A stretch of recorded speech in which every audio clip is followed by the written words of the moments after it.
네, 여러분 반갑습니다. 오늘은 온전한 삶을 위한 사랑의 지혜 그 네 번째 시간입니다.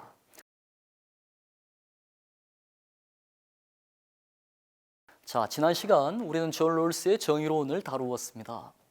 롤스는 이야기했습니다. 공정한 세계를 위해서는 기회균등의 원리만으로는 공정한 세계를 이룰 수 없다.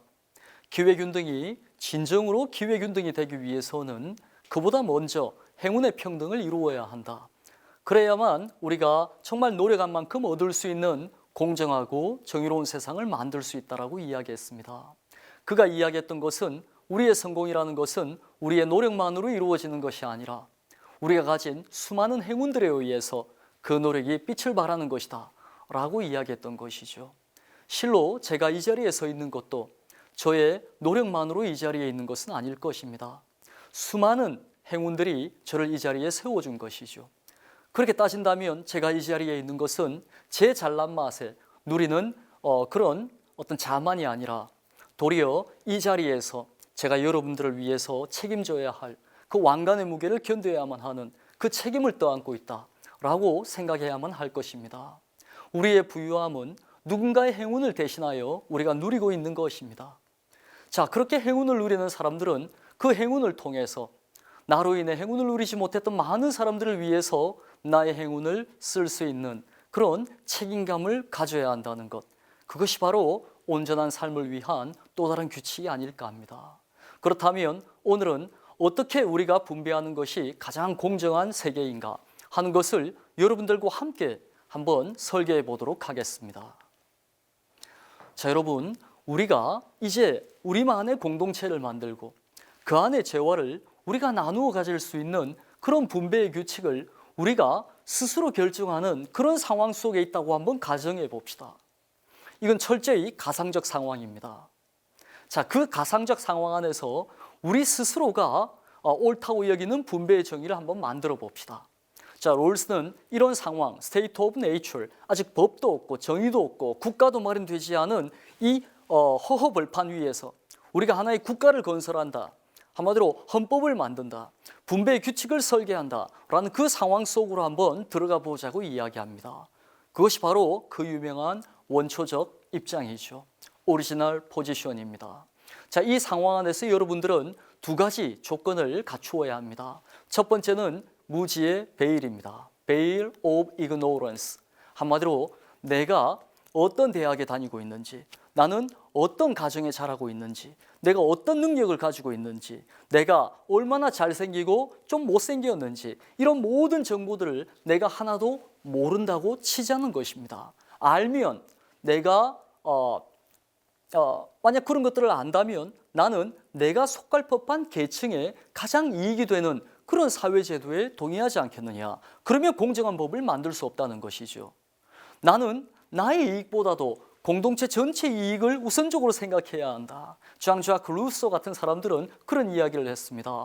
너희들은 개별 의지를 가진 이기적인 인간이 되어서는 안 되고 그 인격을 도야해서 보편 의지를 가진 성숙한 시민이 되어야 한다. 그것이 사회 계약론자들이 기본적으로 추구했던 바죠. 그러나 그게 잘 안 됩니다. 우리는 우리 이기심을 가지고 있기 때문에 전체 이익을 우선적으로 고려한다는 것이 참으로 어려운 일이죠. 그래서 롤스는 그런 부탁을 하지 않습니다. 도리어 무지의 베일을 이야기합니다. 자, 네가 어떤 조건을 가지고 있는지를 전혀 모른다고 치고 그 상황 안에서 너는 너 자신의 이익을 적극적으로 추구하라고 이야기합니다. 너 자신에게 가장 유리한 걸 한번 설계해 보라고 이야기하는 것입니다. 단 무지의 베일을 쓰고. 자, 두 번째, 상호 무관심적 합리성. 자, 이것은 무슨 말인가? 무지의 베일을 쓴 개인들은 각자 타인의 이익을 전혀 고려하지 않고 오로지 자기의 이익만을 추구하라는 것입니다.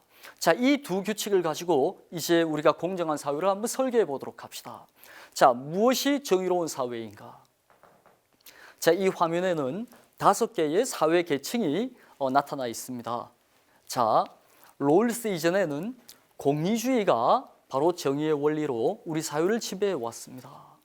자, 저 80%의 사람들을 위해서 우리 사회에 가장 고통받는 그 최소 수혜자 계층이 희생되어도 좋다고 이야기한다면 20%를 희생하고서라도 80%의 이익을 극대화할 수 있는 그런 것이 정의라고 이야기한다면 그것이 바로 공리주의입니다. 최대 만족의 원리이죠. 최대 많은 사람들의 이익을 최대 극대화하는 것, 한마디로 최대 극대화의 원리입니다. 자, 그것이 정의로운 사회입니까? 아니면 최소 고통의 원리, 한마디로 80%의 행복이 큰 사회가 정의로운 사회가 아니라 저 최소 수혜자 계층 20%의 사람이 없는 사회가 그 사회가 정의로운 사회인가? 자, 이제 정의의 기준이 둘로 나뉘었습니다. 최대한 많은 사람들의 이익이 중요한 것인가?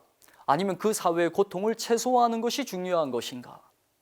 이것을 최소 극대화의 원리라고 이야기할 수 있을 것입니다. 여러분, 그리스도교에서 이야기하는 하나님 나라, 자, 그 나라는 어떤 모양을 하고 있을까요? 자, 20%의 버림받은 사람들을 내팽개치고서라도 80%가 잘 먹고 잘 사는 사회가 바로 하나님 나라입니까? 아니면 우리가 이 땅 위에 건설해야 할 가장 이상적인 세상입니까? 아니면 80%의 사람들이 모여서 저 20%를 우리의 품으로 포섭하고 끌어안는 사회가 정의로운 사회입니까? 롤스의 정의로운 안에는 바로 그런 종교성이 굉장히 깊숙이 박혀 있습니다. 자, 여러분, 어떤 사회에 동의하십니까? 여러분들은 80%의 행복을 위해서 20%의 도박을 할 것입니까? 아니면 내가 어떠한 계층에 놓이더라도 최소한의 인간다운 삶을 보장받을 수 있는 저 두 번째 최소 고통의 원리에 동의할 것입니까? 자, 여러분들은 분명 최대 만족의 원리에 동의할 것입니다. 왜냐? 아직 무죄배를 쓰지 못했기 때문입니다. 정말 모른다면 내가 최악의 상황에 놓였을 때에도 최소한의 인간다운 삶을 보장받을 수 있는 합리적인 사람이라면 바로 그런 보험이 가입되어 있는 사회를 더 선호할 것이라는 것, 그것이 바로 존 롤스의 생각입니다. 합리적인 사람이라면 건강함에도 불구하고 최악의 상황을 대비해서 보험을 넣고 살아갑니다. 그들은 최상의 상태를 희망을 걸고 도박적으로 살아가는 것이 아니라 보험을 드는 마음으로 합리적으로 살아갈 것이라는 것이 바로 롤스의 주장입니다. 자, 그래서 정의의 두 원칙이 생겨나는 것이죠. 자, 그렇다면 저 절대적 빈곤계층을 우리 사회 안으로 포섭할 수 있기 위해서는 어떤 원리가 필요한가? 첫 번째는 평등한 자유의 원칙입니다. 우리 모두는 계급이라든가 아니면 자신의 어떤 형편에 따라 다른 기회가 아니라 누구나 열심히 공부하면 서울대학에 들어갈 수 있고 누구나 열심히 재산을 모으면 부자가 될 수 있는 그런 차등 없는 사회가 가장 중요한 제1원칙입니다. 한마디로 기회균등의 원칙이죠. 그렇게 해서 경쟁을 하면 어떻게 되겠습니까? 재화가 분배가 되겠죠. 그러나 그 분배가 공정하지 않은 것은 우리가 가진 능력과 재능과 환경이 다 달랐기 때문에 이것만으로 이미 공정한 분배가 이루어졌다고 볼 수는 없을 것입니다. 그러면 이것을 한 번 더 재분배함으로써 행운을 나누어 가지자. 자, 거기에 대해서는 어떻게 생각하냐는 것입니다. 자, 여러분, 한번 앞에 그림을 다시 보도록 하겠습니다. 여러분, 만약 저 최소 수혜자 계층에 있는 20%를 없애기 위해서 우리 소득의 3%씩을 낸다면 저 사람들을 최소한은 인간다운 삶을 제공할 수 있다면 그런 사회에 동의하냐는 것입니다. 그리고 그 3%는 내 몫을 내어주는 것이 아니라 내 몫이라는 것이 온전히 내 몫이 아니라는 것, 그것을 인식하면 우리는 충분히 그것을 내어놓을 수 있을 것이라는 겁니다. 한마디로 사회로부터 받은 행운의 일부를 그 행운을 누리지 못한 사람들에게 나누어 주어서 좀 더 공정한 세상을 만들자 하는 것이 바로 존 롤스의 사회 설계 실험입니다. 자, 두 번째는 차등의 원칙입니다. 기회를 균등하게 주고 경쟁한 다음에 그 분배된 재화를 다시 최소 수혜자들에게 가장 유리한 방식으로 그것을 분배하자는 것입니다. 자, 한마디로 롤스가 이야기하는 세계는 그런 겁니다. 우리 사회가 불평등하지만 이 불평등이 어떻게 하면 유지될 수 있는가? 그 사회에 가장 못 사는 사람이 이 불평등을 감사히 여길 수 있다면 그 불평등은 유지될 수 있다는 것입니다. 자본주의가 가난한 사람들에게 가장 유리한, 그들에게 가장 많은 혜택을 줄 수 있는 그런 사회라면 그 자본주의는 정당성이 있지 않겠는가 라고 이야기하는 것이죠. 가난해서 너무 행복합니다 라고 이야기할 수 있는 사회가 있다면 그 사회에 폭동을 일으킬 사람은 아무도 없다고 이야기하는 것이죠. 모든 사회 체제는 그 사회에서 열악하고 고통받는 사람에 의해서 언제나 위기에 처하고 폭동이 일어나는 것입니다. 자본주의가 건강하기 위해서는 도리어 이 자본주의가 가난한 사람들에게 더 유리하게 작동할 수 있는 그런 자본주의라면 이 자본주의는 건강하게 유지될 수 있다고 이야기하는 것이죠. 자, 그래서 그는 이야기합니다. 진정한 평등이라는 것은 기회의 평등이 아니라 행운의 평등이다. 자, 여러분, 자, 이쯤 되면 여러분들 이 이야기가 머릿속에 떠오를 것입니다. 노블레스 오블리주라는 말, 여러분 많이 들어보셨죠? 그러나 이 말이 어디서 유래했는가를 아는 분은 참으로 드뭅니다. 자, 여러분, 이 조각 작품을 한번 봅시다. 이 작품은 어귀스트 로댕이라는 조각가가 만든 깔레의 시민이라는 작품입니다. 지금도 이 동상은 깔레시의 시청 앞에 저렇게 전시되어 있고 저게 바로 깔레의 정신이라고 뽐내고 있는 것입니다. 자, 여러분, 노블레스 오블리주라는 말은 영국과 프랑스의 백년 전쟁 그 안에서 일어난 실화를 바탕으로 하고 있습니다. 자, 당시 영국군이 프랑스의 깔레시를 점령해 들어왔을 때 깔레는 그 영국군의 막강한 군사력에 끝까지 저항하다가 지원군이 오기를 기다리면서 1년 동안이나 버텨내다가 결국은 대영 제국에 항복을 하고 말죠.